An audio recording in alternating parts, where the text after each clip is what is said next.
जी, अस्सलाम वालेकुम। कैसे हैं आप? सब ठीक हैं? पिछले हमने लेक्चर में हमने जो है डिस्मेनोरिया के पार्ट 1 जो है वो हमने पढ़ा था, जिसमें हम डिस्मेनोरिया की डेफिनेशन और उसके टाइप्स जो कि प्राइमरी और सेकेंडरी थी, और नेक्स्ट जो है उसमें जो है मैनेजमेंट वगैरह। ठीक है, today we will discuss about the additional symptoms of that of the dysmenorrhoea. So additional symptoms हम मतलब है कि ऑब्ज़र्व करेंगे पेशेंट में। ठीक है, एडिशनल जो है वो क्या क्या वो सिम्टम्स जो है वो आएंगे जिससे हमें इंडिकेट होगा। ठीक है, एक तो सबसे पहले जो है मेंस्ट्रुअल जो है वो इरेगुलरिटीज़ होंगी। मेंस्ट्रुअल इरेगुलरिटीज़, ठीक है जी, मेंस्ट्रुअल जो है वो इरेगुलरिटीज़ होंगी। ठीक है, और इसके अलावा कुछ पेशेंट जो हैं पर विजाइनल ब्लीडिंग के साथ, यानी कि हैवी ब्लीडिंग के साथ भी जो है वो आपको मतलब है कि हिस्ट्री देंगी कि भाई मुझे ब्लीडिंग होती है लेकिन ज़्यादा होती है। ठीक है, और किसी में जो है अपना हिस्ट्री हम लेंगे, ठीक है, तो डिस्चार्ज की भी हिस्ट्री मिलेगी। ठीक है, जो कि that is due to the sometimes may be the fungal infection और may be due to the STDs. ठीक है, क्लेमाइडिक इन्फेक्शन जो है वो बड़ा कॉमन होता है फीमेल में। ठीक है, और उसमें जो है वो पर वेजाइनल जो है वो डिस्चार्ज है। ऑफ कोर्स जब इन्फेक्शन ज़्यादा होगा, जब फंगल इन्फेक्शन ज़्यादा होगा तो डिस्चार्ज जो है वो स्मेली डिस्चार्ज होगा और उसकी वजह से ईएसआर वगैरह जो है वो ज़्यादा मिलेगा।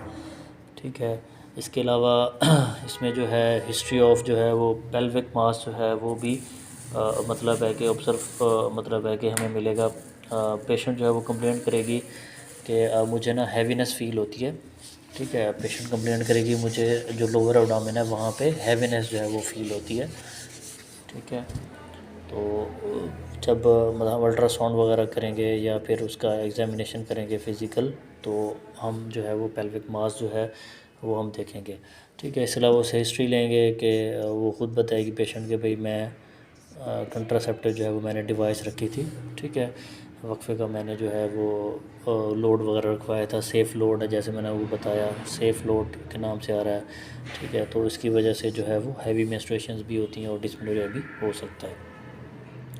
ठीक है, उसके बाद जी ऑन एग्ज़ामिनेशन, ठीक है, उसके फ़िज़िकल एग्ज़ामिनेशन जो है वो हम करेंगे। ठीक है, उसमें ऑन एग्ज़ामिनेशन जो है उसमें हम क्या देखेंगे, उसका जो है वो पल्स देखेंगे। ठीक है, पल्स जो है वो पता है आपको, पल्स रेट 60 से 100 तक जो है वो नॉर्मल होता है। ठीक है, और इसके अलावा बीपी वगैरह वो देखेंगे कि लो या ज़्यादा तो नहीं है। ठीक है, ब्लड प्रेशर, ठीक है, उसका वेट वगैरह, ठीक है, हैवी वेट तो नहीं है। ठीक है, और उसके बाद जो है जो मोस्ट इम्पॉर्टेंट है वो है थायराइड, उसका जो है वो टेस्ट करेंगे। ठीक है, थायराइड ग्लैंड का, क्योंकि थायराइड ग्लैंड जो है that is important for the production of the hormones T3 and T4, जो कि आगे फर्दर जो है वो मेटाबॉलिज्म वगैरह में जो है वर्कआउट करते हैं। ठीक है, और अगर हाइपरथायराइडिज्म की तरफ होगा पेशेंट ना, उसका अगर आप थायराइड करवाएंगे T3 T4 ज़्यादा मिला है तो हाइपरथायराइडिज्म जो है होगा। तो हाइपरथायराइडिज्म में क्या होता है कि एक जो है वो प्रोटीन प्रोड्यूस होती है, ठीक है, जिसे हम कहते हैं SHBG, SHBG। ठीक है, एस फॉर ये इसका मैं एब्रीविएशन लिख रहा हूँ। ठीक है जी, सेक्स हार्मोन, सेक्स हार्मोन। ठीक है जी, binding globulin, binding globulin, binding globulin. ठीक है, ये जब हाइपर थायराइडिज्म होता है, ठीक है, तो उसमें जो है एक प्रोटीन जो है वो ये प्रोड्यूस होती है जिसे हम कहते हैं SHBG, sex hormone binding globulin. ये जो प्रोटीन है ये जो है इरेगुलर मेंस्ट्रुएशन जो है वो काज करती है। ठीक है, इरेगुलर मेंस्ट्रुएशन जो है ये काज करती है। ठीक है, और इरेगुलर में फिर उसके बाद of course there will be the history of the dysmenorrhoea. ठीक है, उसमें जो है वो डिस्मेनोरिया हो सकता है जब इरेगुलर मेंस्ट्रुएशन होंगी। ठीक है, या फिर नो पीरियड, या फिर मेंसेस आते नहीं हैं। ठीक है, या फिर इरेगुलर जो है वो मेंस्ट्रुएशन होते हैं due to the SHBG protein. ठीक है, तो थायराइड जो है उसका वो टेस्ट लाजमी करवाएंगे। ठीक है, दैट इज़ आल्सो इम्पॉर्टेंट। ठीक है, और एब्डोमेन उसका देखेंगे। ठीक है, जैसे कि पहले मैंने बताया कि पेशेंट जो है वो फीमेल जो है वो कंप्लेंट लेके आएगी कि मुझे नलों में दर्द रहता है और मुझे बड़ा मतलब है कि हैवीनेस फील होती है। ठीक है, जब एब्डोमेन की अगर एग्ज़ामिनेशन करेंगे तो उसमें जो है वो पेल्विक मास जो है वो उसकी वजह से जो है ये हैवीनेस वगैरह फील होगी, जो कि मतलब है कि डिस्मेनोरिया काज कर सकता है। ठीक है, इसके अलावा जो है जो गायनिकोलॉजिस्ट है वो पर विजाइनल एग्जामिनेशन जो है वो भी करेंगे।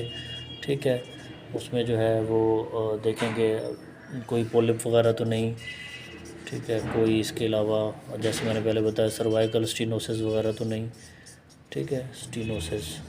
ठीक है, इसमें कोई एडिशंस वगैरह या कोई ट्यूमर्स वगैरह तो नहीं। तो ये जो है वो उसके जो है वो एब्डोमेन, उसके पल्स, उसके टेम्परेचर, उसके थायराइड ग्लैंड जो है वो हम लाजमी ऑब्ज़र्व जो है वो करेंगे अच्छी तरह। ठीक है, नेक्स्ट है जी इन्वेस्टिगेशन। ठीक है, क्या क्या हम इन्वेस्टिगेशन करवा सकते हैं।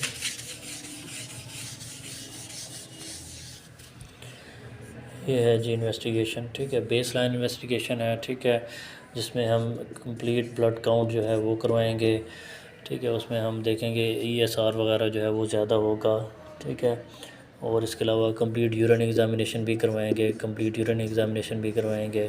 ठीक है, तो उसमें जो है वो हमें एबनॉर्मल प्रोटीन जो है वो मिलेगी, जैसे कि मैंने बताया कि SHBG sex hormone binding globulin जो है ये इंक्रीज़ मिलेंगे।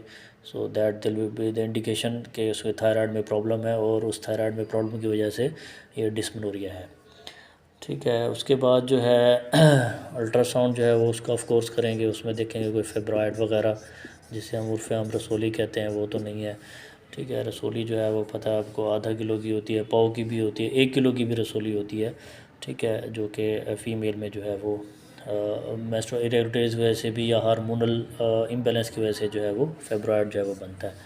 ठीक है, और इसके अलावा उसमें जो है वो लेप्रोस्कोपी जो है वो भी करवाएंगे लेप्रोस्कोपी। ठीक है, उसमें की होल एंट्री वो करवाएंगे, उसके ज़रिए इमेज लेंगे यूट्रस की दीवारों के मुख्तलिफ उसमें। ठीक है, उसमें हम मेनली हम देखेंगे एंडोमेट्रियोसिस। ठीक है, एंडोमेट्रियोसिस जैसे मैंने पहले बताया आपको कि एंडोमेट्रियम की जो वॉल है, जो एंडोमेट्रियम की जो लाइनिंग है वो किसी और जगह ग्रो होना शुरू हो जाती है other than the uterus, fallopian tube में या ओवरीज़ में, इवन के इंटेस्टाइन में भी उसकी जो है वो वॉल ग्रो हो सकती है। तो ये एंडोमेट्रियोसिस जो है ये एक कंडीशन है, इसकी वजह से इनफर्टिलिटी भी हो सकती है। ठीक है, और मिसकैरेज के भी हिस्ट्रीज आपको जो है वो मिल सकती हैं ये एंडोमेट्रियोसिस की वजह से। ठीक है, और हैवी विजाइनल ब्लीडिंग, हैवी जो है वो मेंस्ट्रुअल ब्लीडिंग जो है वो भी उसकी भी हिस्ट्री मिल सकती है, तो ये भी हम रूल आउट करेंगे। ठीक है जी, ये सम इन्वेस्टिगेशन है जो कि हम करवाएंगे फ़ीमेल का। Last but not the least उसमें जो है वो ट्रीटमेंट है। ठीक है, फर्स्ट लाइन ट्रीटमेंट। ठीक है, उसमें जो है वो ऑफ कोर्स पेन किलर्स वगैरह देंगे। ठीक है, एनसेड्स देंगे। ठीक है, और उसमें जो है मेफनेमिक एसिड पोस्टानफोर्ड के नाम से आ रही है, मेफनेमिक एसिड। ठीक है, मेफनेमिक एसिड जो है ये पोस्टानफोर्ड के नाम से आ रही है। ठीक है, तो ये हम उन्हें देंगे। पोस्टानफोर्ड की एक और ब्यूटी बता दूं मैं आपको कि ये जो है अगर ब्लीडिंग ज़्यादा हो तो ये ब्लीडिंग को भी कम करती है। ठीक है, फॉर एग्ज़ाम्पल बहुत ज़्यादा पोलीमेनोरिया है या मेनोरेजिया है तो उसमें हम कॉम्बिनेशन के साथ देते हैं, पोस्टानफोर्ड भी देते हैं प्लस ट्रांजामीन भी देते हैं, जिसे हम ट्रांजिमिक एसिड कहते हैं, जो कि ब्लड रेस्ट करता है, वेजोकंस्ट्रिक्शन का काम करता है। ठीक है, सेकंड लाइन में हम देंगे सेकंड लाइन ट्रीटमेंट। अगर सेकंड लाइन ट्रीटमेंट की तरफ जाएं तो उसमें जो है वो हम पहले वो बताया ग्रोथ